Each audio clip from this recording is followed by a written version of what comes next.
welcome to the Ground and Pwn Podcast, a weekly show for fans of combat sports, gaming, entertainment, and plenty more. I'm Brian Shea, online content director at Game Informer, joined as always by Scott Fontana, the New York Post's MMA reporter. We had some MMA action over the weekend, plus a big pay-per-view card ahead of us, but the gaming world also woke up a little bit, finally, in 2023. However, maybe some of the biggest news for our personal interest came from the film side of things, Scott. DC and James Gunn announced the first slate of projects for the newly reformed DCU. How are you feeling about this? Well, I'm glad we're leading this first off because I really only will care about our personal interests anyway. So, so forget about this show. We do what we want.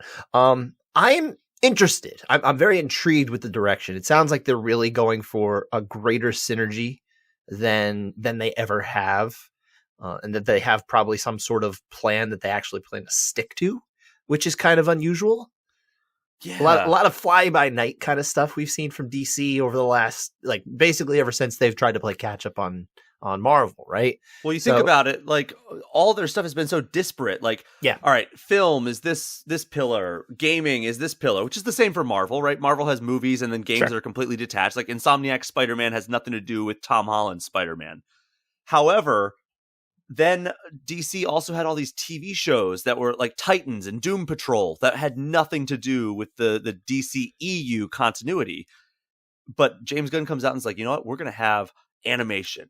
We're going to have movies. We're going to have gaming. We're going to have live action TV. And all of it's going to be connected. And when we can, we're going to get the same actors to play the role. So, if somebody plays Superman in a live action movie, the hope is he's going to voice Superman in any animation that he appears in, and also any games that character appears in, which I think is a great approach. I like it. The one thing that actually kind of, I'm a little confused of how this is really going to play out is in terms of if they do make continuity-based games. Because games, as you know, take a little while to create. Yeah. So I don't know how long the timetable would be. Like if they started a game today, like a AAA game, it would take many years for this thing to hit the shelves. True, but James Gunn's not naive to that fact. He's worked on video games before. Sure. But nonetheless, I mean, unless they have something in the works, when are we seeing this? Yeah, I mean, I would agree with you. I have a feeling the gaming and that's not something, I didn't come up with that on my own. I admit that someone I saw on social media said that. I can't remember who it is, and I apologize, but that did trigger me too. I was like, you know what? That's a good point. It really is. But I think that we're probably going to get, the Suicide Squad game comes out this June. Or no, it comes out May. And then I think that is going to be like the reset point of all right, now everything from here on out is going to be DCU related. At least I would imagine. Except for the Elseworlds stuff. Yeah. So that first things first, Elseworlds is like the separate stuff, like the Batman series, the Joker series, like those films with Joaquin Phoenix and Robert Pattinson. Those are completely separate, standalone, not a part of the DCU continuity that James Gunn is establishing with this video that he released at the very last minute, because he promised by the end of January you'll have your slate. This came out January 31st, so this was the last possible moment that he could hold true to his word. But he started off with Creature Commandos, and I was like, uh-oh. He is embracing his love for weird characters that not a lot of people know. Like, think about Guardians of the Galaxy. Think about Suicide Squad. People knew it because of Harley Quinn and a few of the other characters.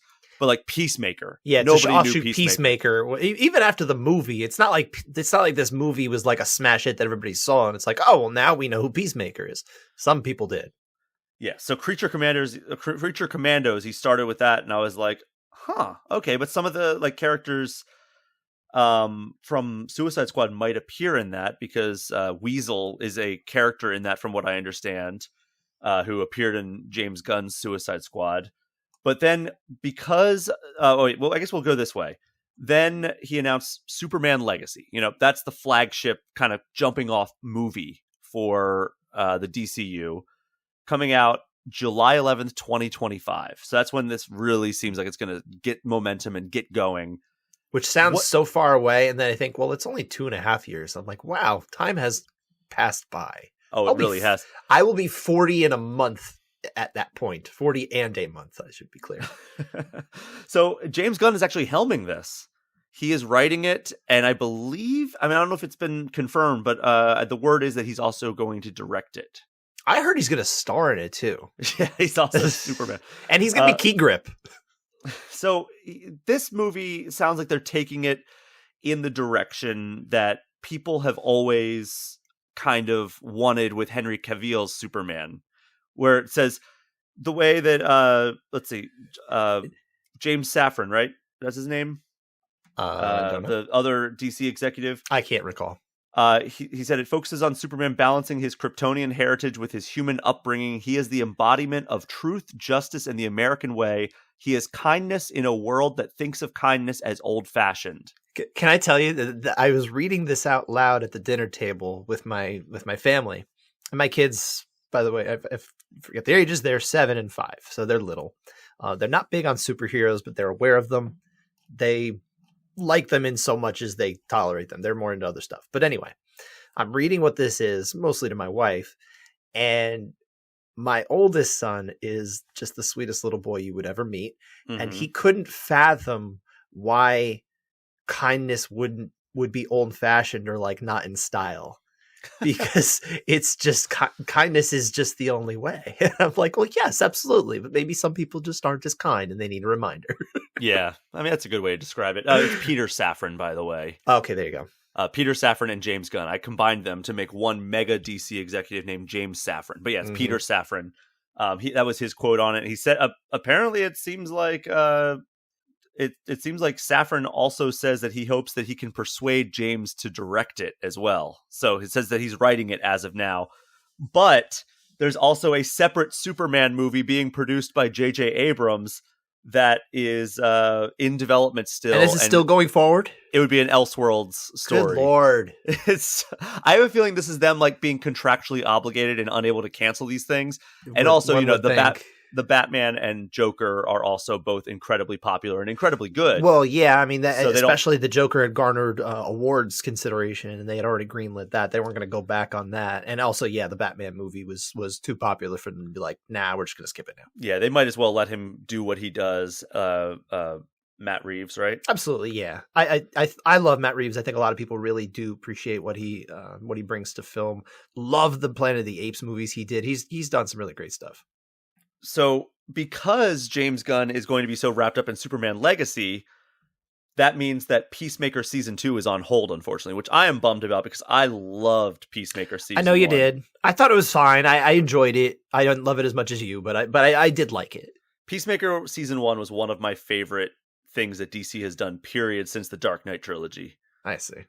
That's fair. It certainly ranks up there. They've had issues with other stuff, so there's part of that is a default there. But I understand you really did enjoy it. But instead, they're going to be doing Waller, which stars Viola Davis, and following Amanda Waller, one of the best characters that has been kind of introduced into the DCEU, and it sounds like that character's carrying over into the DCU. And it's great that it's still Viola Davis because she is a fantastic actress, and that's a great character. I mean, she is one of the better villains in the entire DC fold. So the fact that they are keeping one of the best elements of the past is a good sign for things that, hey, maybe they can keep some of those things at work going forward as well. So for people who may be confused, because I know I sure as hell am, they are going to treat The Flash, which comes out later this year, as like the great reset point in the DCEU, segueing into the DCU. And like, it sounds like it's going to be like the great multiverse calamity where like some characters will be wiped from existence and restarted and other characters will continue on. But like, James Gunn seems very high on The Flash, and he seems excited by it. Like, you could tell that there are other things that he was not super excited about. Like, if you watch that video, he did not say a whole lot about other things. But he was like, I'm very excited for The Flash. I think this movie is amazing. I mean, this thing had better be God's gift to film, because for them to stick it out with all of the problems that are going to come along with promoting this and their star Ezra Miller when the time comes, I mean, this thing has to be something that's just going to be amazing. Because if it's not, it's going to invite a whole lot of issues that they didn't really need. Because obviously we're all aware of their problems and and all of the legal issues and also mental health issues that they're going through, Ezra Miller. So, I mean, it was a promising thing to hear that, okay, maybe they're getting help now and hopefully can, be rehabilitated and get a control of their lives, and get back. Because that whole story was so bizarre. We don't have to go deep into it, but just the idea that someone was in such a good place to be able to succeed and was involved in some of the things that was alleged and found, I guess, pleaded guilty, if I understood, of certain things. It's just bizarre.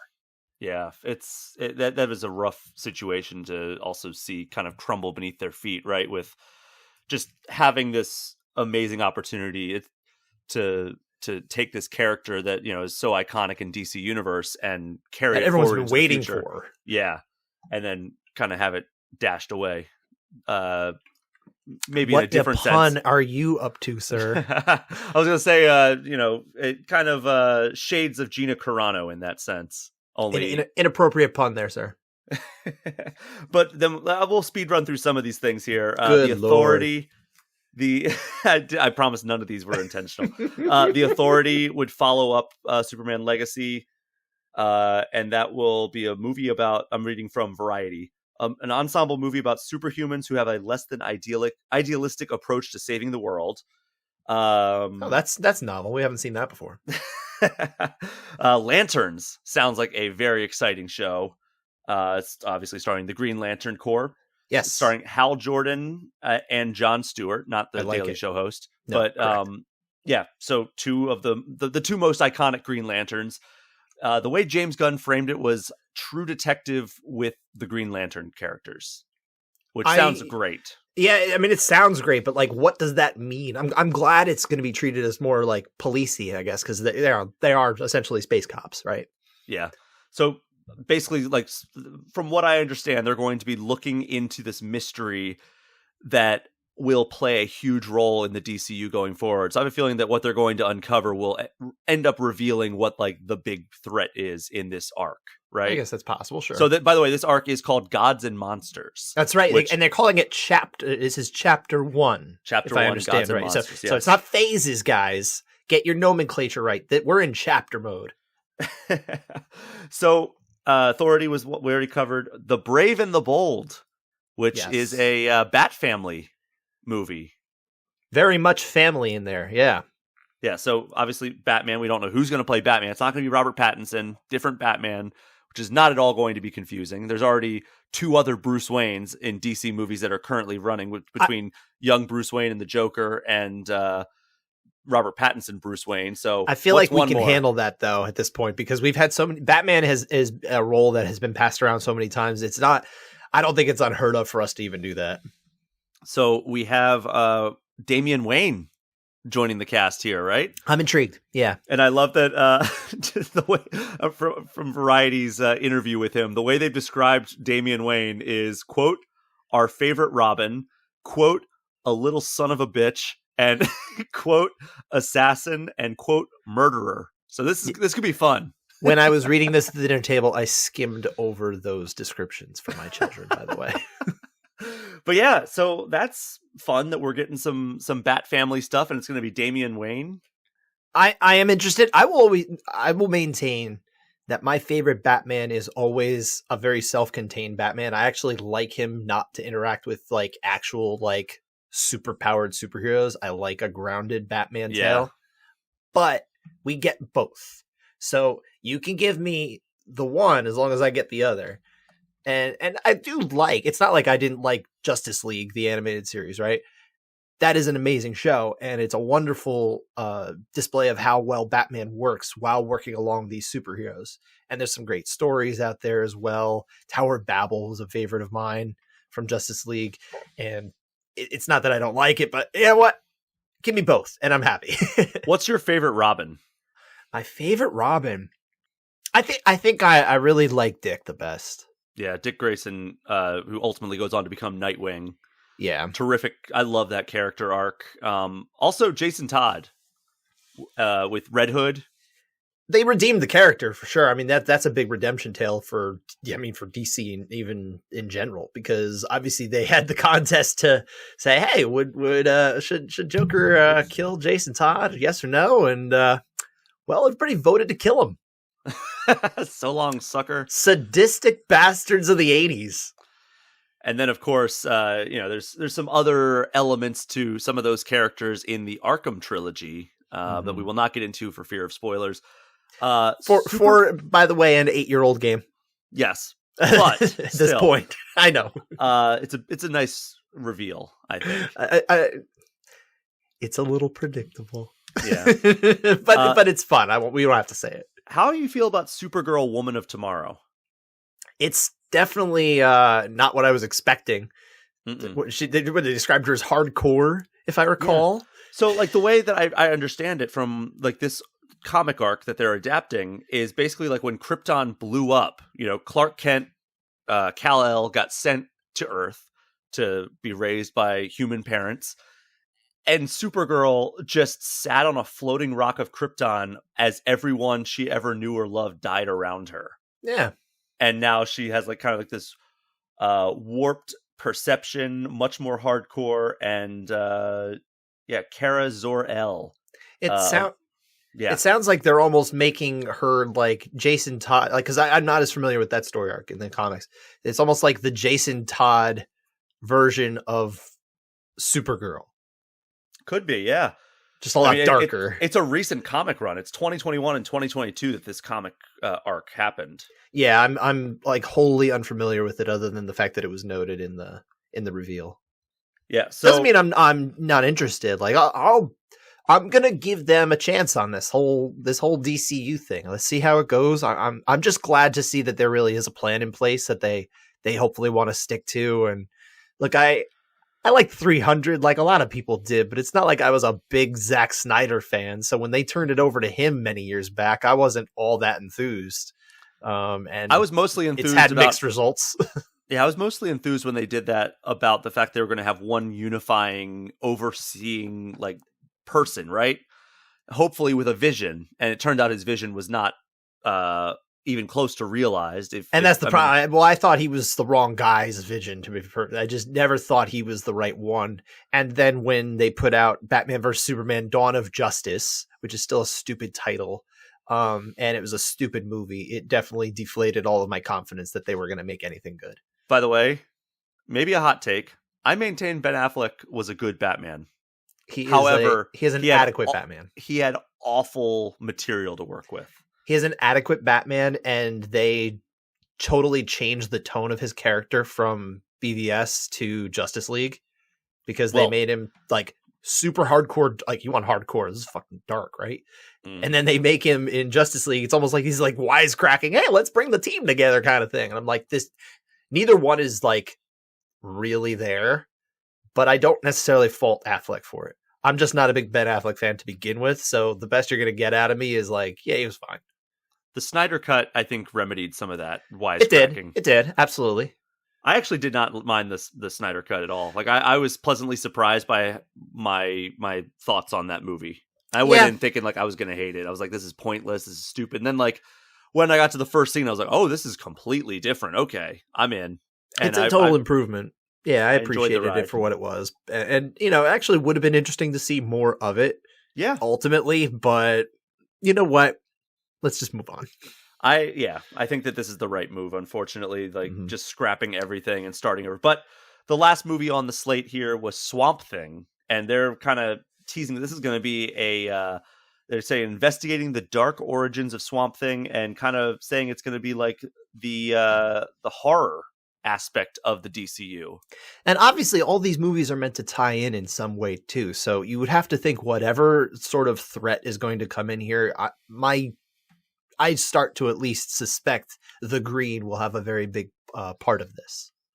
Yeah. So, I mean, and he even said like in like an interview with Variety that like, you know, people were like, how are the Guardians of the Galaxy going to fold into this? And then you look at Avengers Endgame and Infinity War, and like some of those characters mashing up with like the Tony Starks of the world were like some of the coolest moments in those Avengers movies. So the fact that that he clearly has an idea of how he wants to bring Swamp Thing into the mix with all these other characters. That's interesting, and he's saying that it's going to be taking that to the next level in terms of like mashing up these characters. I'm very intrigued, and I know a lot of people who really like Swamp Thing and would like to see him really get his due. They obviously had the series that got cut off extremely quickly recently. God, yeah. There was the series a long time ago, back when we were kids, man. I don't know if you remember that one. I remember it used to air on like USA Network, and people like that one too. I do you remember the animated Swamp Thing? I remember it, but as well? I never watched it. See, I had a cassette tape, right? Oh wow! I had a VHS. And it was like, let's say 2 episodes on it probably. There was like the origin story and then maybe another one or something like that. And I think I sold it on eBay recently for like $5 or something like that, right? You're a wheeling and dealing man on eBay. Yeah, sure am, man. I actually just sold Death Stranding, my disc, for $10. Wow, there you go. That was not bad. So we got 2 more shows to talk about. So some of these have been shows like, by the way, just for the distinction, Creature Commandos, Waller, and Lanterns so far have been the shows in this mix. Paradise Lost is the next one. They describe this as a Game of Thrones-esque story. Which makes me snicker, to be perfectly honest. And it's set on the island of Themyscira? Themyscira, a.k.a., where Wonder Woman was born. But this is indeed before Wonder Woman was born. So it's kind of like, just like the way Peter Safran says, it's, quote, it's really about the political intrigue behind a society of all women. And then I'm not saying I'm not interested, but anytime you start like kind of dropping the Game of Thrones comparisons, I'm just like, come on. Hey, we've got True Detective, we've got Game of Thrones, we got all these other comparisons. Yeah, it's like we watch a lot of HBO. Let's be more HBO. It's like he was like, hey, let's just do the elevator pitches. It's like when you were on All Things Nintendo and I was talking about how they were like, the GoldenEye design doc was just like, it's just Virtua Cop without light guns. Yeah, that's what much seems like what they were describing. They're like, yeah, so, lanterns. Swamp Thing's going to be kind of like The Last of Us in a lot of ways. And then the final show here was Booster Gold, which is said to be a comedy. And that I'm interested in. That sounds a lot of fun. The rumor is that Chris Pratt might be playing the main character. That would be a very good fit, actually. That would be a hyper good fit. I don't know if that's more rumor or more fan casting, but James Gunn has also said that after he closes out the Guardians of the Galaxy trilogy, that he will be working with some of the Guardians actors again in the very near future, is how he's kind of framed it. And obviously that would lead you to believe they're going to be in DC in some way. I mean, that's possible. It could also just mean they're going to be doing cameos here and there, like this. That definition can be met in many ways. But if that is true, that actually makes a lot of sense. Chris Pratt as Booster Gold, I could see it like wholeheartedly. It makes a lot of sense. God, I'm trying to think of like where else other characters would fit in. I actually would not mind Zoe Saldana as the new Wonder Woman. I get the sense she doesn't want to sign up for any more of these like long-term things. I think she's done with that. She's an Although Avatar. Granted, I think a lot of it was, I think that's part of it is that plus Guardians. She's been locked into so many of these giant things. She can't do much else. Yeah. I think there's a lot of fatigue there, but also if I remember, it was the same interview I was reading. She did not want to do anything where she got painted anymore. Like, I don't blame her. All day long. Hey, yeah, no one can blame her really. So not that you would need to be Wonder Woman, but Wonder Woman's not blue or green. Yeah, I mean, who knows? But yeah, so that's the DCU slate. How are you feeling about this? I'm into it. I'm interested. Let's see how it plays out. Give it a little bit of time, and I mean, we've got time before it really in earnest starts anyway. So now I'm excited for Chapter 3 when we get Batman versus the Teenage Mutant Ninja Turtles. Live action. Don't do that to me. Oh, that would be so sweet. Unfortunately, it'll be 2043 by the time that happens. If I watch a live action Batman meets Ninja Turtles movie in my lifetime, I mean, that's like all the dreams come true. Yeah, I mean, except for me meeting them in person and them being real. Just being friends with Michelangelo. If they told me there were literal Teenage Mutant Ninja Turtles that lived in the sewer, I'd find a way to meet them. I'll go down there. That's fine. I'll clean up after them. I don't care. Bring a pizza, whatever you want. Well, I mean, you might have that chance with the Seth Rogen thing coming up. By the way, that was my dream come true when I would go to like some of these these like amusement parks where you could meet the characters. And I remember I would get a little autograph book and run up to like Leonardo and all like the Ninja Turtles. I did that at Disney. Yeah, I was big on the autograph MGM, books. right? MGM was MGM Studios. That's where they had the turtles. I have a bunch of pictures from there. Yeah. Did you ever go to, because they had the mall tour? Did you ever go to the mall when they were on tour? The Ninja Turtles. There is a picture coming out of our shells or something. Oh my god, the awful musical. Oh, it's objectively terrible now, but like when you were a kid, you're like, that's cool. I had it on VHS and like cassette tape, the soundtrack. Oh God! See, I know. And my parents probably were ripping their hair out listening to it on repeat because I was so obsessed with the Turtles. Yeah. But I think this is a natural segue into gaming. There's not like I said, like the gaming news kind of woke up a little bit this week, and it did. But we don't have to dwell too much on any of these talkers too much. Sure. You played Knockout City a little bit, right? I actually didn't know. Okay, well, it's closing in June, so now you don't have to. So it won't exist anymore? Yeah, it's going to be one of those like, all right, the servers are shutting down in June, and then the game will just cease to exist. Which I say this is why I hate these games. I hate these like live service online only games as someone who plays single player games, right? Mm-hmm. Because there can be a time where it can be yanked away from you and you will never play it again. You don't get a choice. And that's stupid. I really hate that. Like if you're into that and you're just fine with like the fact, like not everyone's going to feel the way I do and feel anal about that. But like for me, no, I'm not about that life. Yeah. I think they will be able to do private servers, but there's not going to be any like maintenance or development or anything done on it. But so in theory, you can still play with your friends.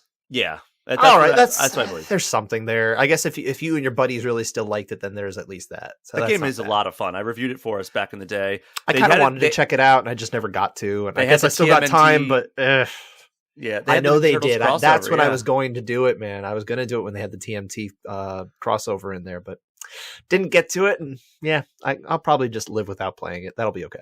I really had a good time. For those who haven't played Knockout City, it's basically an arena shooter, but instead of guns, you have dodgeballs, and you're playing a giant game of like dodgeball with like shooter style rules. It's a cool concept. It's very fun. You have ultimate abilities. You have like special balls you can pick up with like different abilities. So much fun. I wish that game was really successful. They went free to play, I believe, in 2021. And I guess it didn't boost the player count enough to warrant staying around. But also Rumbleverse is closing. That's the pro wrestling battle royale. Oh, I remember that one too. Which is kind of a bummer. I didn't play that one either, but I did like Knockout City quite a bit. We have some other stuff that's just like outright cancellations and delays, and it's a real positive. This is the bad news section of the show, yeah. Yeah. So EA has reportedly canceled a single-player game in the Titanfall/Apex Legends universe. I don't have a whole lot of details here because it's just a report, but it's from a reliable reporter, so I believe it. But we'll see what that means, and if they ever do announce that it was officially canceled, or if they just kind of hope we stop talking about it, and then what game? What are you talking about? But that's a bummer because Titanfall 1 and 2, Titanfall 2 is a very good game. It's one of the better shooters to ever exist. I have meant to play that one actually, the solo mode of that especially. So yeah, I never got around to it, but I do have it somewhere in my catalog. Like I claimed it for free one point. So like when I think of like the best shooters in like modern first person shooters, I'm saying like 2010 to present, I think Titanfall 2 and the Doom 2016 are Doom 2016 is terrific. Yeah. I think those are my two favorite first person shooters since 2010.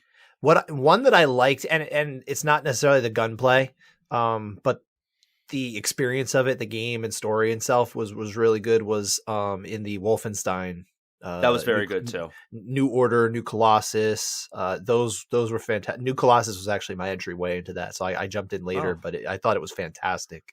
Yeah, the story on that was amazing. I love that. The first one, I think it was my game of the year that year, if I'm not mistaken. I'm trying to think back. New Order? I was like, New Order, when they rebooted Wolfenstein. I was like, wow, this is great. Here's another report that we don't have confirmation independently, but it's being thrown out there that PlayStation, Xbox, and Nintendo all reportedly skipping E3's triumphant return. Well, doesn't sound very triumphant now, does it? Yeah. So E3 obviously has not happened since the pandemic hit. It happened is in a virtual capacity. Ouya going to be there? Remember the Ouya? Yes, I do remember the Ouya. It's and like I can't really blame them. PlayStation and Xbox have not been at E3 for a couple of years prior to the pandemic kind of closing everything down. Xbox has the Microsoft Theater right there in LA Live, which is across the street from the convention center. So if you have an appointment with a journalist that's attending E3, they can just walk outside and walk across the street and go over to the Microsoft Theater. And that's obvious. PlayStation, they've done their kind of off-site thing for a couple years now. Nintendo, they've always had an E3 presence. Like they always had like some giant booth, but they haven't done a press conference since what, like 2011, 2012 was maybe the last time. I think 2011 was the last time they did an E3 press conference and not a Nintendo Direct. You would know better than I, sir. So I remember it was Skyward Sword and there was a tech issue. And apparently, Shigeru Miyamoto was the guy demoing it, and he had a very rough time showing off his game. And apparently, he was very unhappy with the team backstage after that. He kill anybody? I don't think he killed anybody, but that's good. According to my former coworker who witnessed him walking down the hallway after that, he was none too pleased with the lack of performance from the Wii on the demo station. Sure, hey, fair, absolutely. Here's one that it seems like E3 is just archaic at this point. It's just it kind of ran its course. Yeah, and there's Summer Game Fest with Jeff Keighley, which I went to last year in LA, and that was a really well-run show. It's a much smaller, low-key event and a tiny event space, but they had like a bar that you could go up to, and like after a certain time, they would start serving like adult beverages if you so chose. But, that was like as the show floor was about to close and you just wanted to hang around with all the people that were there. It kind of transitioned from like, all right, this is like the professional, like we're all like getting together and playing these game demos to, all right, 5:00, the show floor is closed. You can now get wine and beer and like hang around in this event space that we have until like 8:00 if you want, which is great. It's a very well-run show. And I from what I understand, it's going to continue this summer as well. But yeah. E3, I'm very, very curious. I have a feeling it's going to be taken over by indies, which I don't hate, but that's what Summer Game Fest was. The idea of it is interesting, but yeah. Summer Game Fest was a lot of indies. It was like a show floor full of indies, and then they had like Sonic Frontiers, Street Fighter 6, and a couple of other like AAA titles. And other than that, it was mostly indies. So I'm going to be curious how E3 bounces back when I think Summer Game Fest has some pretty hefty momentum right now. But here's one that might affect you, Scott. I know you're a PlayStation guy. I sure am. PlayStation Plus collection's going away in May. Now that's the one that's the PS4 like select games, correct? Yes. Yeah. That fortunately, it shouldn't affect me because what my understanding is once you've claimed those, you still have access to those in the same way as long as you carry your PlayStation Plus account. So really, all this is, and this should be a warning to any of you who are PlayStation Plus subscribers, claim all those games. Just do it. You don't have to download them. You don't have to play them. Just get them for later. You never know. But once you do that, and if it goes away, by May, you only got to do it by May. Hopefully you can do that in the next 3 months. You got time? I think you can. Yeah. I think that's the way to go. It's just bewildering why they're getting rid of it. It's a little weird. I think it was maybe more residuals or something. My understanding is, at least the way I read it anyway, was that it was more of like a hook to kind of get you to come over, and it's like, listen, you can actually get all these games while you're here too. I know you don't have as many new games right now. You have access to all of these. You can play them on our new system. They don't really need that anymore. That's how I read that. I don't know if that makes sense to you, but that makes sense. Yeah, it's still like now that the PlayStation 5 is finally more readily available, it's like, why not just keep it through the end of this year? Just let people who haven't been able to find one, who can finally find one now, get these games. Well, the problem would be if you buy this new system now and they have all these games available, but we're giving you all these great ones for free, maybe you won't buy their new software. That's fair. But it's the old I thing. don't like it, but that's how I see it. Make something good enough to warrant buying the non-free stuff. Like God of War Ragnarok? Yeah, which PlayStation has no problem making. No, they don't. First-party games. So don't get it twisted there. Sure. I think they're one of the better publishers out there. Oh, 100%. This is the last thing I have. Star Wars Jedi Survivor. Both of us are very excited for that. It got delayed to late April. These things happen in gaming.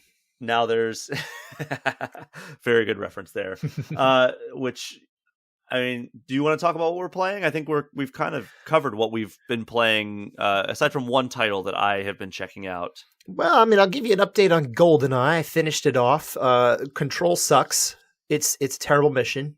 Anytime you have to protect Natalia in the game for more than about 2 seconds is terrible. Yes. And in this particular mission, you have to protect her for, I believe the minimum is like 2 minutes. It's like absolutely absurd. Oh my God. And so I was having problems with where I should go for this because I forgot where the ideal spot was. Found it somewhere, made it a lot easier. I have now completed all of the cheat runs through Special Agent.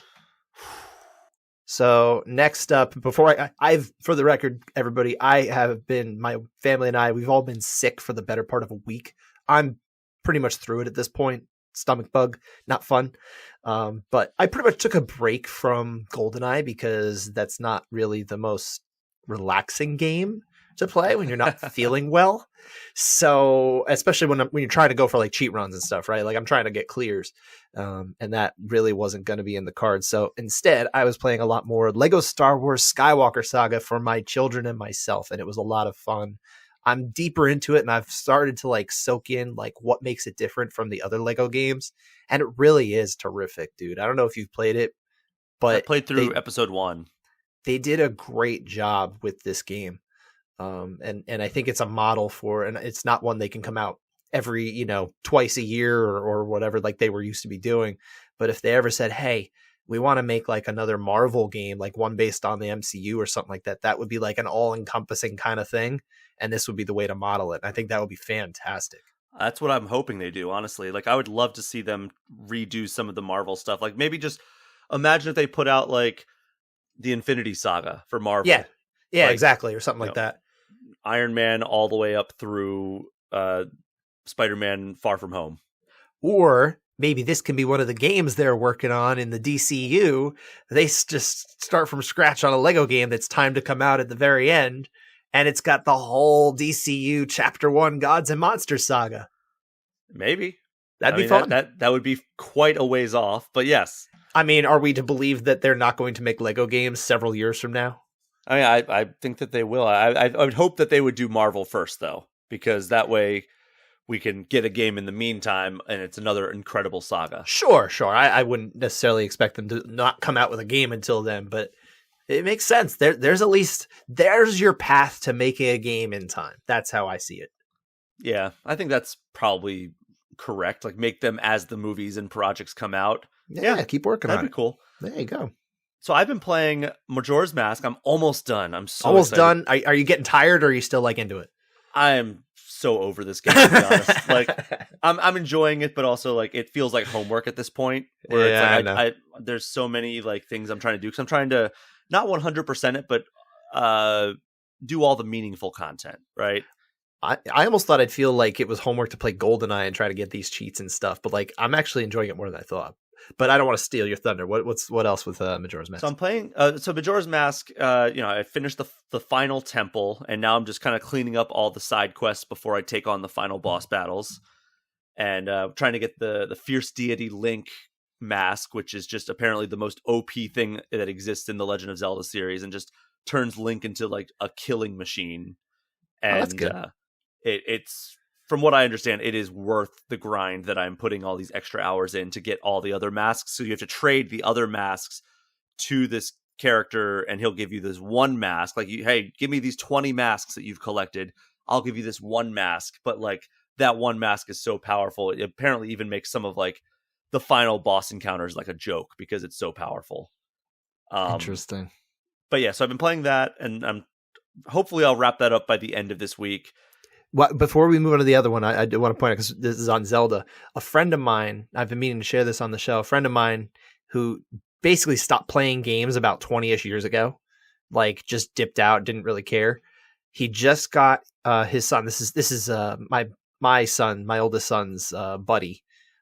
His dad got him a Switch for Christmas. They got a ton of games. Some of them he got for himself. He's like, I'll give it a try. So one of them was Zelda, Breath of the Wild. And he fell in love with it. So this is like his re-entry into gaming, and it's like very cool to hear him like, I'm working my way through this. This game is unbingeable. It's so hard. This is great. I'm like, oh, he's getting back into it. I love Gamer John. Gamer John's really great. But it's just wonderful to see somebody like find a passion for gaming in the modern day that like is our age, you know? Yeah, one of my best friends actually texted me, I guess it was late last week, saying, hey, I just beat Breath of the Wild. Like, he hasn't had a Nintendo console, I think, since the GameCube. He's been a PlayStation guy as well, like yourself. And he was like, I think it's finally time I dive in, get a Switch, and play Breath of the Wild, play all these other Nintendo games that I've kind of been missing. And he loved it. He thought it was incredible. So I was very happy to hear that. And he has finished it in time for Tears of the Kingdom, which I am also excited for. Excellent. Hopefully we'll be able to play it together and play it together like simultaneously, not like not multiplayer, not in a cooperative multiplayer setting. Correct. But I've also been playing a game called Undisputed, which doesn't sound at all like combat sports. It is a Steam early access boxing video game. And think Fight Night. It's very much Fight Night. I think this is the game we've been hearing about for a little while, right?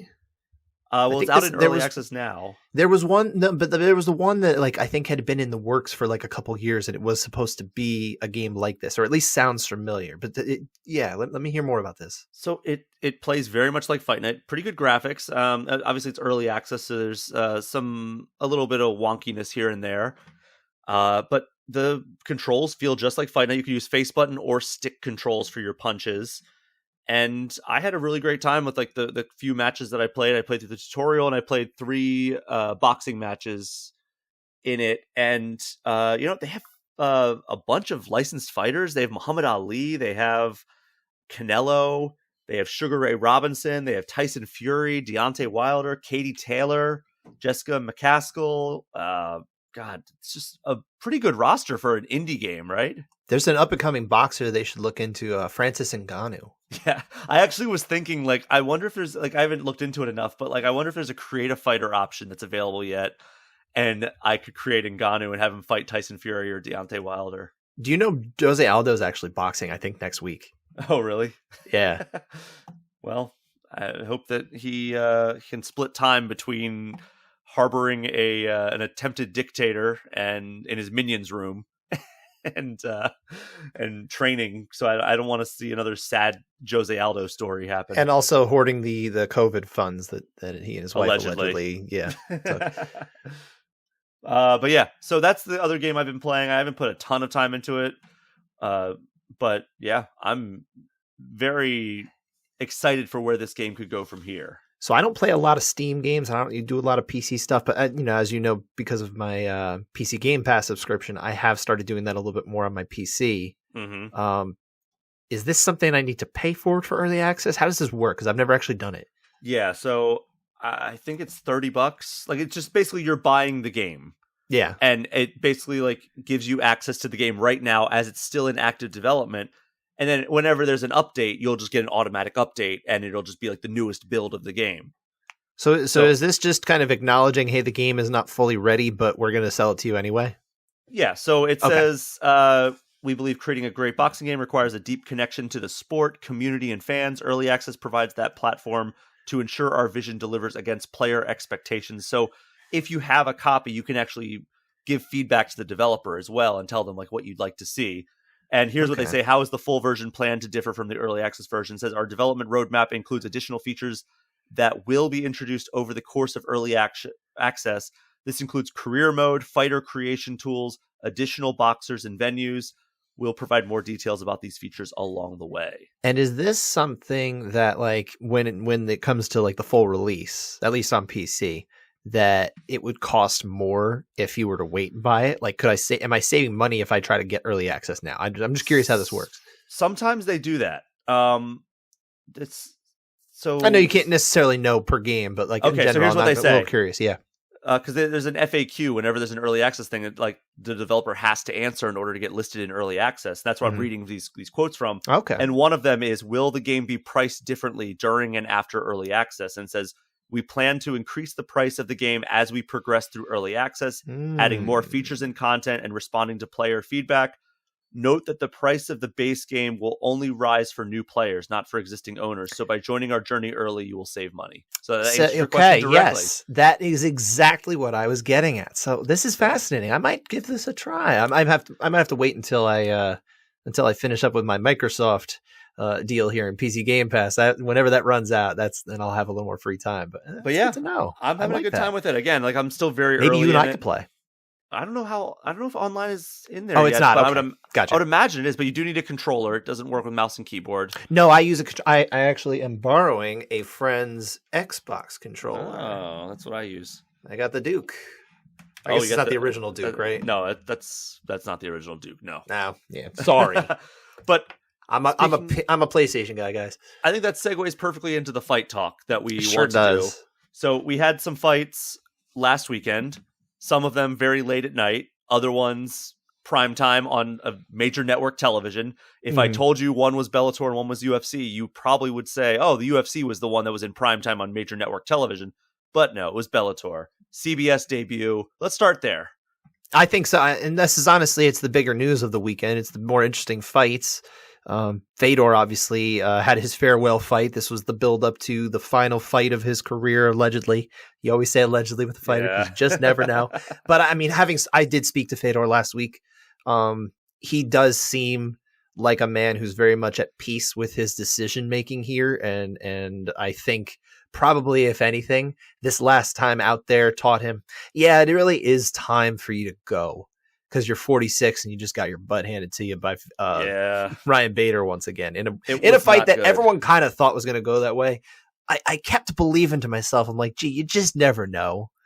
But I don't know why I talked myself into even the idea that could happen, because goodness, Fedor was not in that fight, and it didn't last very long. No, he was swinging for the fences early on, though. Like that's how he does. Yeah, you could tell that he was like, you know what, I probably am not going to outlast this guy, so maybe I land a good shot and put him on his heels, and then I can follow up and finish him and go out on the storybook ending. Unfortunately, that's not what happened, and Ryan Bader pretty much just got him to the ground and did not relent until he was being pulled off by the referee. That is actually what you're supposed to do, if I understand correctly. Yes, you were. Go ahead. We're only almost we're a month shy of the 20th anniversary of him winning the Pride Heavyweight Championship 20 years ago. Yeah, it's not reasonable for him to fight like he's 26 anymore when he's 46, and it's the only real mode that they ever knew. Like, it's just the only way he fights. It worked for a very long time, and it worked for him against many an opponent. But someone like Ryan Bader is just too savvy. He's too modern. It just wasn't going to work against him. Yeah, I mean, it was probably I don't know. I would have rather have seen Fedor go out against Anderson Silva. That was kind of the fight that everybody, I think, was hoping for, that were kind of the old heads in the sport. They didn't want to see this fight be a rematch, but this is what Fedor wanted. He wanted this fight back, and unfortunately it didn't go his way once again. And Bader, as Mauro Ranallo pointed out after the fight, he's the only fighter to ever beat Fedor twice. Yeah, they said that a billion times in the lead up. This was like the big theme for, is Bader going to be the first person to beat Fedor twice? It's like, okay, we get it now. I did actually ask Fedor about, some of those dream matchups, one of which was Anderson Silva. I mean, sure, you probably heard a lot of people saying, even Junior Dos Santos, Alistair Overeem, this fight that a lot of people thought was going to happen a long time ago and didn't. And I asked Fedor, were these fights of interest to you? A lot of people really wanted to see those. And he's like, well, these guys were fired from the UFC for their losses. I was like, okay, that's fair. He didn't want anybody who was coming off a loss. He wanted somebody, he didn't want to be just beaten up. Everyone's like, give him a can, give him someone to get a win. It's like, he doesn't cooperate with what you want for him. You can't make him do that.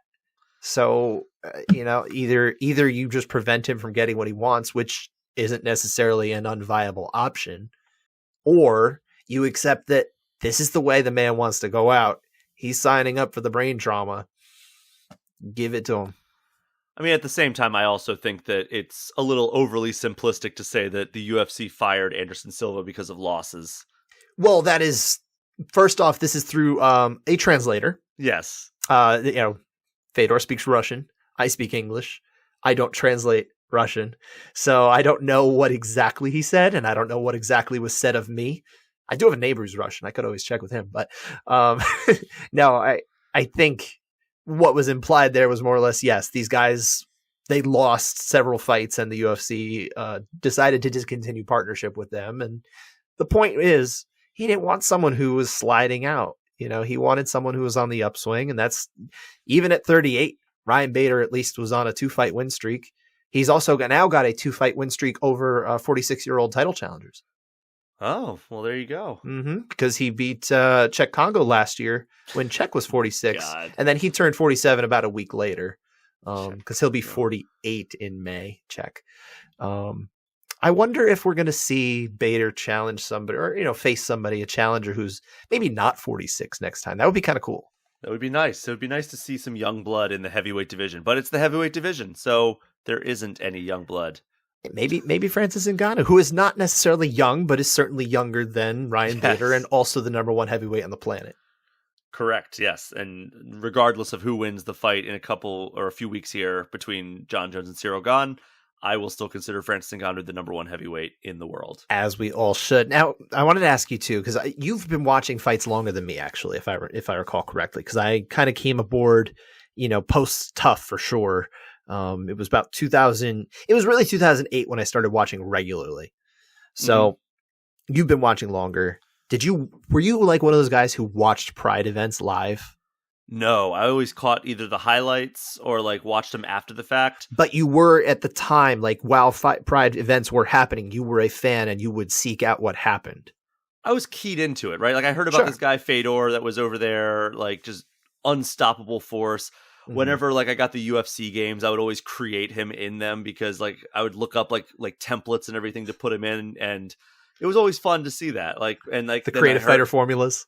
Yeah, and then I heard that like that they're trying to get Fedor in the UFC. This could be big, and then it never materialized. Unfortunately, we never got obviously Fedor versus Brock Lesnar. Or I was around for that point. By that point, I was very like hopeful that we would get that fight. It sounded fascinating to me, having come to the sport later. But my question for you, because you have a little more sentimentality of it, and also you're not a hardened media guy like me in the fight world.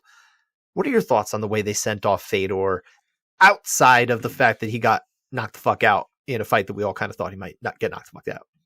Well, I like that they did bring legends of the game to the arena, right? Like they had Chuck Liddell there. They had Hoist Gracie there. They had, it was Frank Shamrock that was there. Frank Shamrock, Matt Hughes.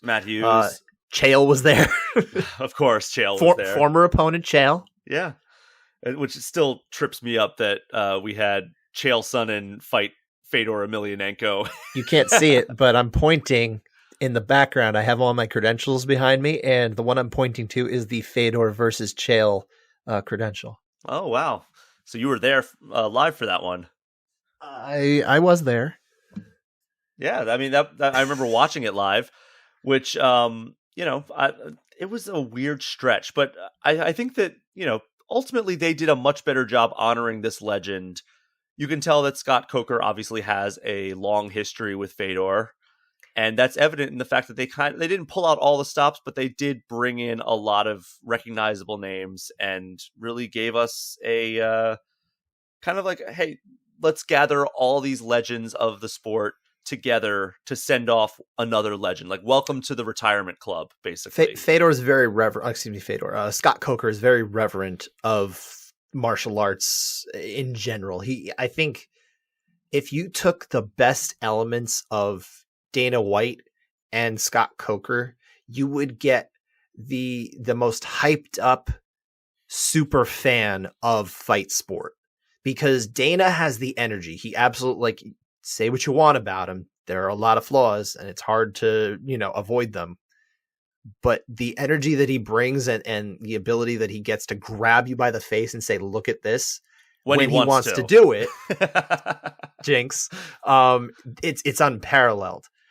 But Scott Coker does not have that. He's very low energy. Let's face it. He just is. But he is absolutely passionate about the martial arts, the fighters themselves. And I think that's what I always respect about Scott Coker. And he's not out there shit talking the fighters the way you see Dana do sometimes. Yeah, but that's one of his faults. You're supposed to do that.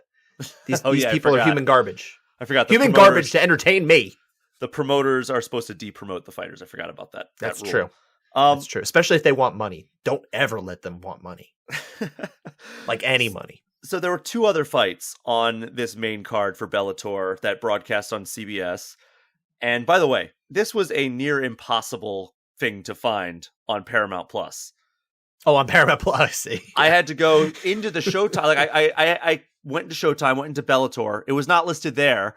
CBS had nothing for, like, when I went to sports, like, it was all soccer and everything. And I was like, all right, well, I guess it's just not on there. I literally had to go up to the Paramount Plus search thing and type in Fedor, and that brought it up. And it was only the main card that I could watch. It was only the 3-fight main card. Well, yeah, the other one is on, I believe is on YouTube, the prelims. Okay. So, like, you weren't going to find that there anyway. All right. Well, so those were the hoops I had to jump through in order to find this after the fact. 'Cause I had a party on Saturday night, so I couldn't actually watch it live. But I the only thing I knew was that Fedor had lost, unfortunately. I just didn't know how. But I watched the other 2 fights, and Johnny Eblen taking down Anatoly Tokov. That was, there's been better fights, we'll say. I thought it was, I mean, it's not like it was a riveting, like, it was a good performance, but it's a good performance. But I think what it showed was that Johnny Eblen, at this point, now they're going to start throwing the best middleweights they have at him constantly. He's passing the tests. At this point, he has still not lost a round in his MMA career. Wow. Because the fact that it was 49-46 on 2 cards and 50-45 on another. But 2 of those judges, the ones who gave one round to Tokov, they didn't give the same round. So each of round 1 and round 2, Eblen was the winner on 2 of 3 cards. Yeah. He has still not dropped a round out of 13 fights, and now 2 title fights that went the distance, one of which was against Gegard Mousasi, who is arguably one of the better middleweights of the last 10, 15 years. Yeah. He's in your top, like, he has to be in your top 10 somewhere. I don't know where he falls, but that's where he has to be. You don't have to like it, because he's not always engaging, and sometimes he can be he's very inconsistent, Gegard. I don't want to make it about Gegard, but what I would say is Eblen, I think, answered a lot of doubts about whether the last fight said something about Gegard or whether it said something about Johnny. I think we know it says something about Johnny. I think he's going places in this sport. What do you think?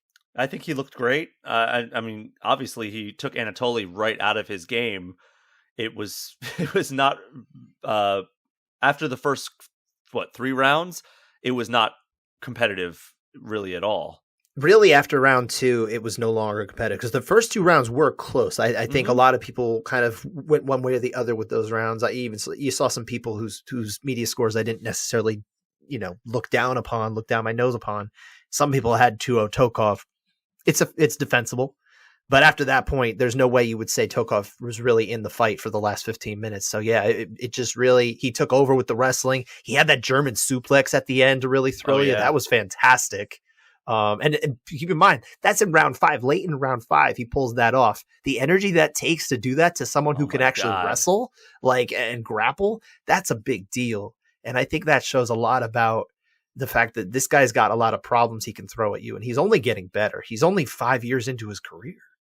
Yeah, I mean, the sky really is the limit for him, and I'd be interested to see how he is going to shape his legacy as he goes forward, because the middleweight division in the UFC at least is a little bit lacking outside of the champion, the most recent 2 champions in Adesanya and Whitaker. I think part of that is too that especially those 2 guys, and this is not to disrespect Poatan Alex Pereira, the champion right now, but those 2 just were so much better than everybody else that it's hard to stand out at that point. You don't know where they sit, because I think these were 2 truly standout talents in middleweight. Mm-hmm. And then there's a gap, right? I don't know where Johnny Eblen would fall in that. It's hard to say. He seems very happy in Bellator. And one thing he told me when I spoke to him recently too, was that he was not on the UFC's radar. He doesn't think he was on their radar at all before he got over to Bellator. He expects he is now, but he's very happy there. And another telling thing is that one of the biggest voices in his career is King Mo, Muhammad Awal, who is very jaded by the idea of UFC being the be all end all. And he helped Johnny understand that. Johnny relayed this to me that, like, listen, it's okay. You can make your world about you elsewhere outside of the UFC. I don't think that means he'll never want to go there or he'll never go there, but that he's pretty comfortable where he is. And he seems to be now featured more prominently. This was a big coming out in a lot of ways. It's surprising that he still doesn't have a very big social media following. It's not that he's that active per se, but I would think that I actually have more Twitter followers than he does, which seems ludicrous to me. I shouldn't. I'm not that big in the media scape either. I don't think that will hold up very longer. I think people are going to understand this guy's actually something special in the sport and somebody that Bellator could really build around if they decide to. It'd be nice to see another star in Bellator because I feel like they're starting to run dry on stars outside of like the lightweight and featherweight divisions. Outside of those divisions, sure. Yeah. But they do have quite a few talented fighters in that range, and it's not so bad. Which, by the way, we're getting Pitbull McKee in round 1 in the lightweight tournament. The light heavyweight Grand Prix is sounding pretty good. There's a lot of talent there. I'm looking forward to that. And then close out with Bellator, then do a quick talk about the recent fight night. Best fight of the weekend, I think, probably. Brennan Ward versus Sabah Hamasi. Yeah, bloodiest for sure. It's like, welcome back to network TV, CBS. Here's a bucket of blood. I had a great time watching this fight. And it was a fun fight. It was a good finish. Who doesn't love blood everywhere? Brennan Ward, good finish over their current, their then 8th ranked fighter in Sabah Hamasi. Yeah, Sabah Hamasi. And Sabah Hamasi is always in fun fights too. So like, it wasn't necessarily a surprise that this ended up being a fun, engaging, enjoyable fight. I don't think anyone expected it to be a bloodbath coming out of his head. But I love that finishing sequence for Ward, and it was great to see him get this win. Absolutely. Yeah, I mean, obviously, to overcome the odds with drug addiction, that kind of thing, and be a sign of success. You see it a lot in the fight game. You know, Jared Gordon, of course, is very outspoken about it. I would say few people have reached the heights of someone like a Matt Brown, who obviously overcame a lot as well. Mm-hmm. Even Lauren Murphy had issues with drug addiction in the past, and she's had a really terrific career in the UFC. So it's nice to see. You know, nobody wants anybody to have such struggles in their life that affects both themselves and the people around them, and self-destruction that comes along with that. But to be able to overcome that, make something of yourself, and do right, it's a great thing to see. Yeah, for sure. And I'm glad that they are acknowledging that and kind of promoting him in the way that you kind of should promote a story like that, where we see somebody like Francis Ngannou, where the UFC felt like they were allergic from promoting his amazing life story. At first they wouldn't let you forget it. Yeah. But at some point they realized, he's going to be commanding a lot more money now, and he's probably not going to play ball with us. So maybe we just don't do that anymore. Yeah, that's what it looks like anyway. Who knows? Who knows what goes on in their minds? Scott, let's talk this UFC card. I guess the main event, Sergey Spivak defeating Derek Lewis with a submission in round 1. I kind of could have seen this coming, but you never know with Derek Lewis, right? Listen, there's two ways that this fight was probably going to happen. It was going to be Derek Lewis knocks his head off in the first round, or Sergey Spivak taps him out in the first round, and one of those two things happened. It was the one that, probably was more likely, because at this point we're starting to see, I think, the decline of Derek Lewis. I'm not saying he couldn't go in there and knock anybody's head off at this point, but I think there's so much tape on the guy now at this point, and we kind of know what he's about. He is getting older. It's not like he is in amazing shape, so it's hard to expect his body to kind of hold up forever against fighters who are more evolved, more in shape, and again, know what he's going to do. And if they have the wrestling that Sergey Spivak does, and he's really good at takedowns. Someone was putting stats out there. I want to say, I don't want to miscredit, but there's a couple stat people out there on social media that do a great job. I'll just highlight in particular Richard Mann. I'm not sure if it was him, but I love Richard Mann's work in stats. But nonetheless, somebody was pointing out that he is equally good at takedowns and pursues them both upper and lower body. So it's not just he isolates for like, oh, he needs the double or he needs the, the body lock or that kind of thing. He double underhooks and that kind of thing. He can get it however he needs to. And sure enough, he found a way to get Derek Lewis to the mat repeatedly. Yeah. Until Derek Lewis just kind of gave up more or less. And basically drowning method, right? Like let him get up a little bit and then just take him right back down because he expends so much energy getting back to his feet and then demoralized by getting taken right back down. It looked a lot like what he was doing was like, okay, he knows that Derek Lewis is just going to get back up and he has that kind of just get back up move that he does, right? But he wouldn't just let go. He would get himself in proper positions to be able to bring him back down once again, knowing that this was coming. And I think once you do that enough to a guy, it's like, damn, how many times do I have to do that? And he just couldn't do it anymore. Yeah, and I saw that writing on the wall as soon as like Derek got back up. So I was like, okay, well, let's see what he does with it. And then taken down before I even finished that thought. And I was like, okay, I can see where this is heading. Yeah. We all knew where the end game was heading. So yeah, it wasn't necessarily that great of a fight, but I will say it was highly welcome to only go a couple minutes at the end of a fight card that main card started 1 p.m. Eastern time. 1 a.m. 1 a.m. Sorry. I again, lack of sleep. I watched it. Yeah. But there were a couple of other performances I wanted to call out. One was the fight between Rinya Nakamura and Toshiomi Kazama, which looked like it was going to be maybe the fight of the year if it didn't only last 33 seconds, with Nakamura knocking out Kazama pretty like just out cold. But like they were swinging. I can't remember the last time I saw two fighters just basically come at each other like they were fired out of guns facing at each other in the way they did, and then just swinging like wild men until one of them went to sleep. Like that's exactly the kind of fight that I think Dana White's probably looking for. If this was a Contender Series thing, maybe both of them are getting contracts the way they were fighting. I mean, this really was more or less a Contender Series level fight because these were the finals to the road to the UFC tournament. And yeah, I mean, those are essentially like tough tournaments / Dana White Contender Series, but focused specifically in Asia. They were supposed to have this card, of course, in South Korea for the Asian market, which is why we had the later time. We talked about it last week. But on the whole, I think a lot of these fighters weren't necessarily maybe not quite ready for main cast, the featured players on Saturday Night Live, right?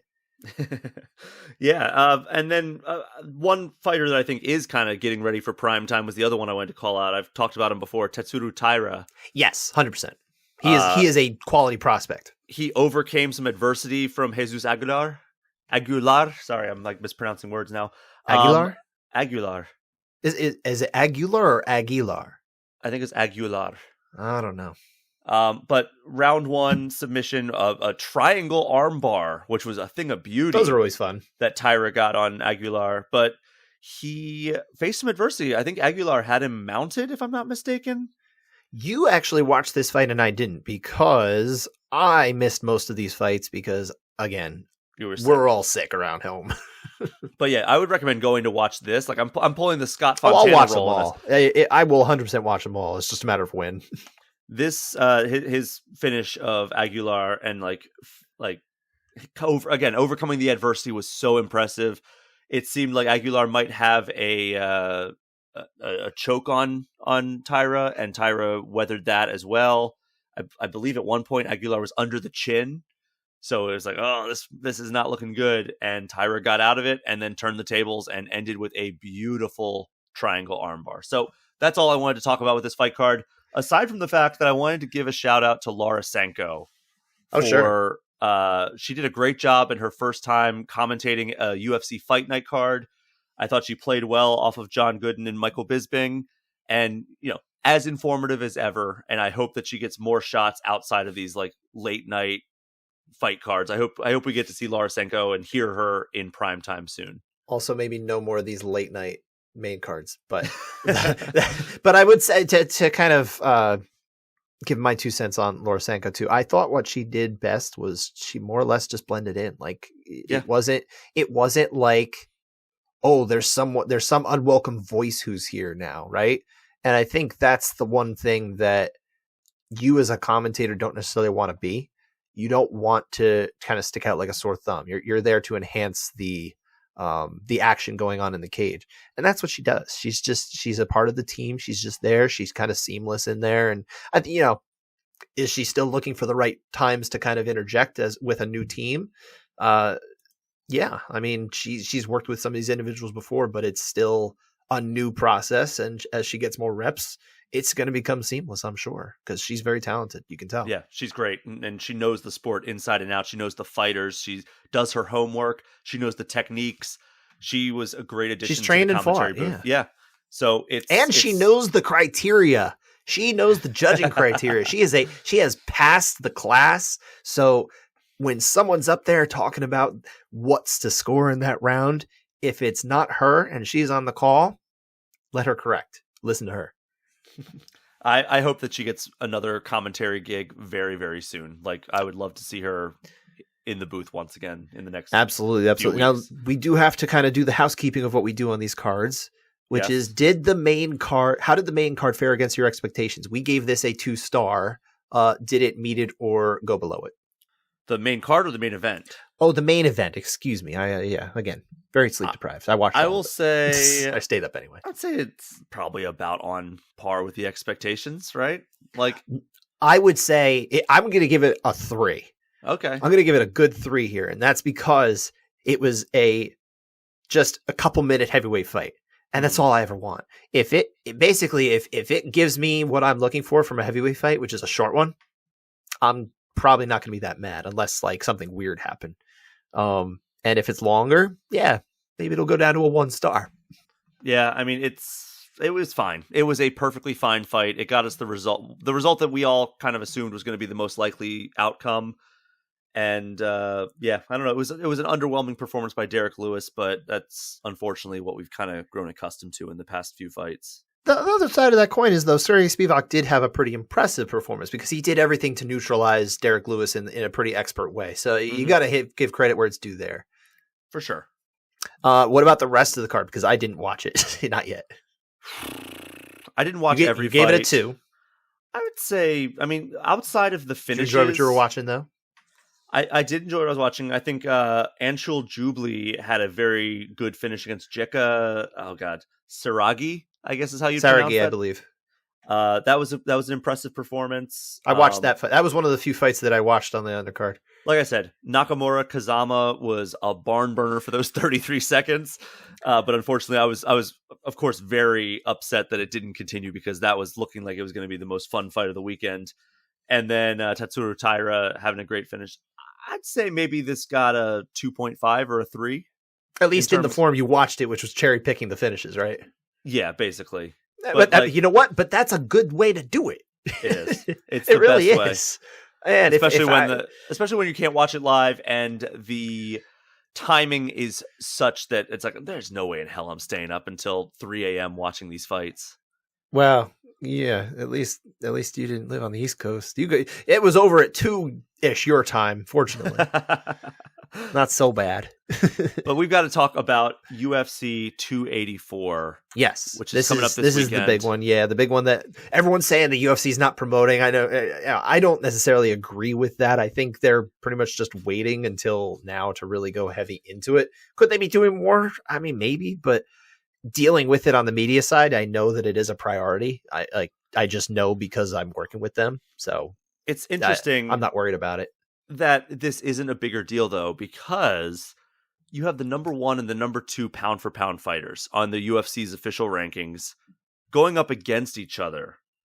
And then you have an interim belt for one of those fighters' divisions. It's like, how is this not like one of the biggest things that they're talking about? I know that it's always like, all right, we got to talk about the fight that's happening this week. But you come into this fight week off of a card that hardly anybody watched live in the US anyway. And that's when you usually run like the sizzle reel of, all right, here's like the fights on the docket for the next week, because they're always promoting whatever's next. And because so few people in the US probably watch that card live, you don't get that bump that you would get from a typical like primetime Saturday night fight night card, where you get like the trailer that gets you really pumped and like, all right, well now I got to buy this card. I feel like they haven't done that though for a very long time. That's not the way they used to build cards like that, right? They used to do, like the tough finale would be like right before it or something like that. And that would be all about, here's some really cool fights to hype you up. And while you're at it, we're going to inject a bunch of promotion for those fights that you can't wait to buy next week. And it was all about that. They haven't done that for a long time. They should. I think they should, but they have their models that tell them one thing or the way that they operate business or their theories and what have you, and they think that's better, and so be it. I'm not paid to do this. Maybe they know something I don't, but it doesn't seem the best way to use their time, at least from an outsider. Yeah, I don't know. I wish that they would have promoted this a little bit better. But that said, the top 2 fights on this card are awesome. Oh, they're fantastic. Yeah, especially the top one. I mean, say what you want. The odds don't necessarily point to this being a competitive fight. Islam Makhachev is a big favorite to defend his 55 title over 45-pound champion Alexander Volkanovski. And I get that why he'd be favored. It makes a lot of sense. But the line seems very out of whack. I think it's in the plus 300 range or minus 400 for Islam Makhachev. And it just sounds very strange to do that because I do think Volkanovski is so savvy in so many different ways that it's hard to really count him out. And that's why I'm very intrigued by this fight, because it doesn't seem on paper like a non-competitive fight. It seems fun. I think we're going to have a good time with it. And I don't know how it's going to end. I really don't. I mean, I'm leaning towards Makhachev taking Volkanovski down. I think that it's fair. Volkanovski it's more competitive than the odds would have you believe. So I'm with you on that. Yeah, I think that's where I sit. I still think I'm picking Makhachev. I ain't making a pick. I would just say that, I'm very curious to see how this goes, and I do think it's a lot closer than the odds would go, which whenever you got a fight where I just don't really have an idea in my head of like where this fight really will happen. I mean, I have theories of things that can play out, but sometimes you kind of sit in your head like, I think it's going to go this way. Like, I feel like pretty good about this happening. And sometimes I'm right and sometimes I'm wrong. This one, I just don't know. And that's where I get really intrigued. So I'm into this one. I love it. Yeah. And then, of course, the interim bout between Yair Rodriguez and Josh Emmett. I will always stop and watch for a Yair Rodriguez fight, right? That is just always fireworks. Yeah, it's fun. It's absolutely fun. I mean, it's a glorified number one contenders fight is really all it is. And that's fine. This is one of those situations where it kind of does make sense to do an interim belt, even though the champion is not injured in any way and is actually active on this card. Because, you get a guaranteed fight here. Although it's unfortunate in the sense that, and I want to say, it might have been Ariel who pointed this out, Ariel Hawani. I can't remember. Sometimes I'm terrible. I'm very terrible, as you noticed about pointing out where I see these things. But I always try to at least defer that I'm not the originator of ideas, right? But there is that fight with Arnold Allen against the great Max Blessed Holloway. And if somehow Arnold Allen goes in there and beats Max Holloway, who is the more deserving fighter to challenge Alexander Volkanovski at 145 pounds than Arnold Allen? Yeah, but I would say that at that point, you just have Arnold Allen fight for the interim belt. But so you're saying that essentially you would let Volkanovski defend his 55 title in the interim? Yeah, because here's what they couldn't possibly give Max Holloway an interim title. No, certainly have to line up a freaking fourth fight when he's 0-3 against the current champion. But the point is that they're boxed in with the belt over there. Yeah, correct. A little bit anyway. I mean, they could certainly say, hey, how about we make a second interim belt? Don't ever rule this out. Never rule this out. Because it could happen. Whatever they have to do to get some gold on a poster if it comes to it. Like if some fights fall out and the cards fall the way they are, they might do interim title number 2 for the featherweight division. Which blows my mind because Dana is so dead set against creating any new divisions that people actually ask for, like 65 and 75 and or even 95. Which one? 105 for women. 105 women's, absolutely. Yeah, he's very against that, but just make interim titles up the wazoo. No, stop. No more interim. Hey man, but this one, again, it does make some sense. Let's get the BMF belt back in rotation. Actually, no, please don't. But yeah, so here's the key question I always ask you, though. Yes. With knowing what we have here, these are the two main attractions. There's Jack Della Maddalena is also fighting. I know you're a big fan of him. Of course. It's a lot of Aussie fighters and fighters of the region fighting on this card in particular. Jimmy Crute back. Tyson Pedro. Tyson Pedro, sure. I was a big fan of Tyson Pedro back when he was like more active. Well, obviously he'd been injured for several years. Yeah. It was a really big comeback for him to come back and successfully like find his way in the cage again last year. So that was I thought that was an underrated, like, nice comeback story last year that didn't really get enough publicity. But he's on the card too. It's just kind of a card that's made for the local crowd, which there's not really necessarily something wrong with that, because Dana's talking like he's going to set all these records in Australia and sell tickets. I mean, promoters promote, but I get it. You want to put butts in seats. Is that enough to just carry an $80 plus tax depending main card for you, Brian Shea? Especially when you consider how many pay-per-views we have. I think, 3 in the next 6 weeks? Yeah, this would be the first of 3. And roughly that in a 6-week stretch. Yeah. That is a hard. So it's $220 before tax for those 3. If I was going to buy all 3, and I would say this is the weakest of those. And that doesn't 3. include your monthly ESPN Plus payment. Correct. So for me, this is the one that I'm going to probably experiment with if I can, and go to the movie theater. Yes, I really want you to go. I've already so informed. To find out.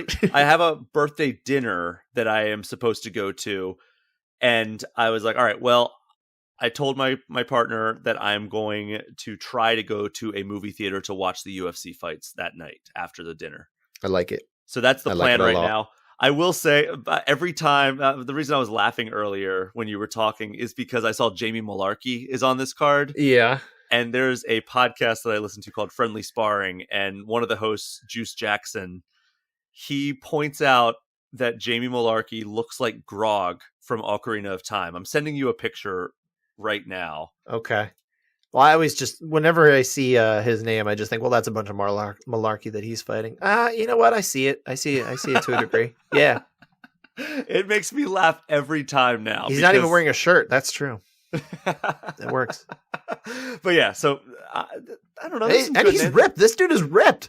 Yeah. Look at that guy. Yeah. And Loma Lukbunmi is always fun to watch. I do like, she's on the early prelims for this one as well. So obviously that's not part of the paid portion. Correct. Separately paid portion. But I think Jimmy Crute versus Alonzo Menafield could be a sleeper fight in terms of like just a fun light heavyweight fight. I think there's a lot of fun fights on here, but again, is it something that's attracting you to it? Like, you really need to say it's worth $80 to see the Makhachev Volkanovski fight, which number 1 versus number 2 is what it is. Mm-hmm. I do think this is a fantastic fight. I don't know that I could justify knowing again what's coming. Like you said, there's a few of these coming up.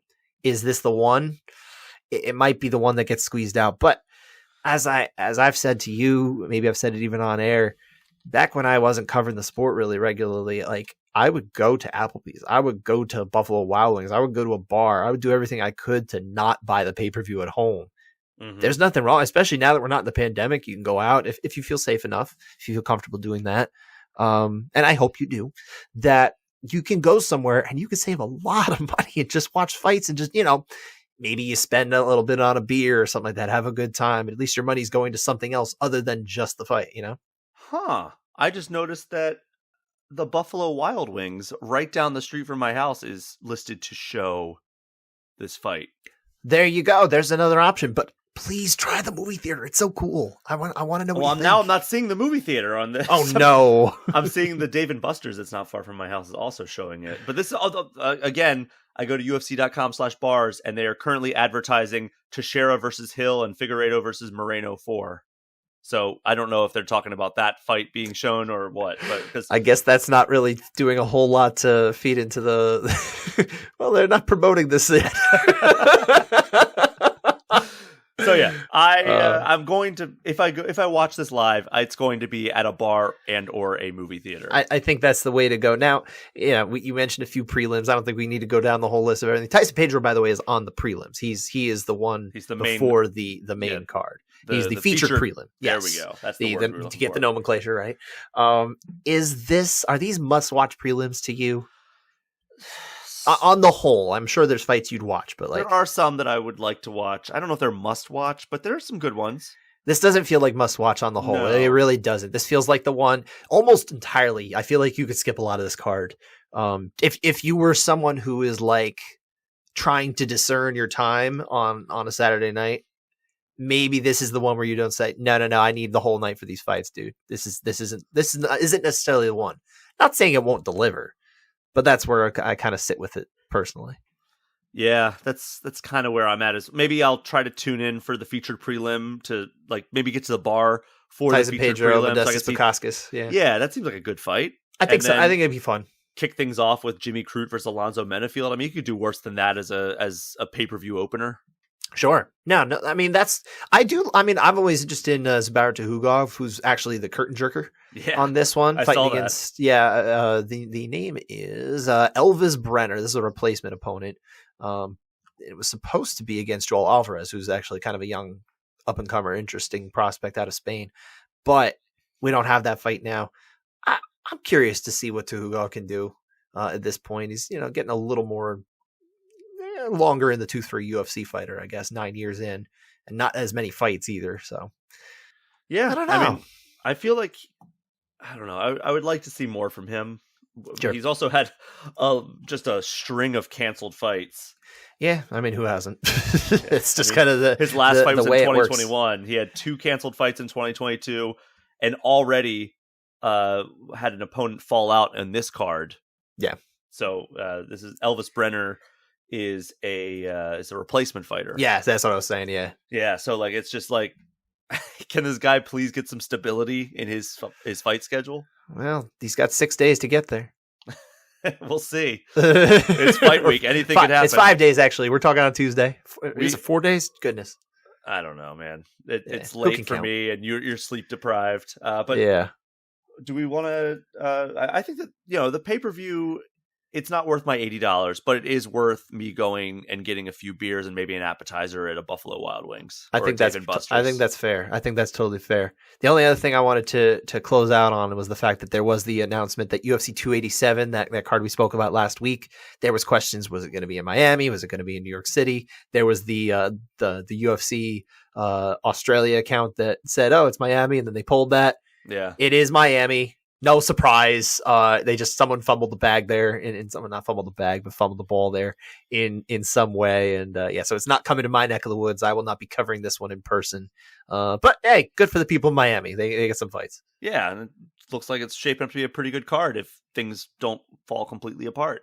And they often do. And then the only other thing that we can really say, I guess, was that it was announced that Conor McGregor and Michael Chandler are fighting, or maybe fighting. They're going to be hosts on The Ultimate Fighter, and they're going to be fighting at the end allegedly. And Conor's still not in the testing protocols. Well, and maybe they'll make exceptions, maybe they won't. It takes like 8 months typically. It's 6 months, but also the UFC reserves the right to make exceptions. Oh, I meant to film tough. To film tough. No, I think it's only a couple months. But to film tough and then probably enter a training camp would be more than 6 months, right? I have no idea what they would end up doing. Yeah. Let's face it. Who the heck knows? That's got to be International Fight Week, right? Yeah, we'll see. I don't know.